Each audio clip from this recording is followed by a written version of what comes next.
السلام عليكم ورحمة الله وبركاته. هنتكلم النهاردة عن مشكلة بتقابل ناس كتير في موضوع تصغير حجم الPDF، خاصةً الناس اللي بتهتم برفع الفايلات الPDF على موقع الإسكان، الناس المهتمية يعني بالسكن الاجتماعي. ناس كتير لمّا تيجي ترفع المستندات بتاعتها PDF بتترفض. ليه بتترفض أو بيبقى في error؟ إن المشكلة بيكون أنت عندك حجم الفايل عندك أكبر من 2 ميجا. أنا شُفت وقرأت رسايل كتير واستفسارات كتير بسبب القصة دي. طيب تعالَ نشوف حل الموضوع ده بشكل بسيط أوي. هنروح كده على فايل عندي أنا كنت ساحبه scan لمستندات. تعال نشوف حجم الفايل ده قد إيه.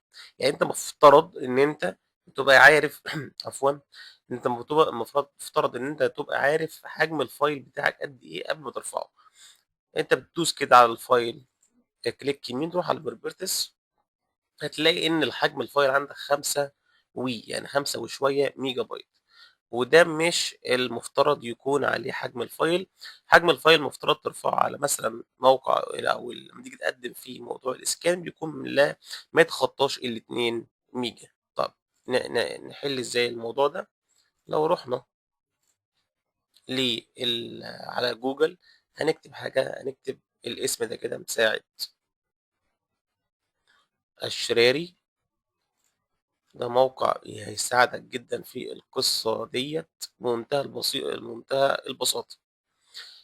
هيطلب منك هنا كود، هتكتب 454 enter وهتروح على ضغط PDF.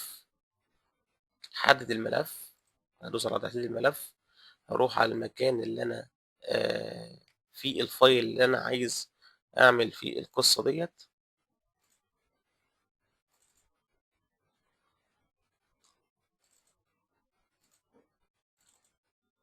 هو ده، اتأكد بس إن هو أدي properties، أيوه هو بالضبط كده.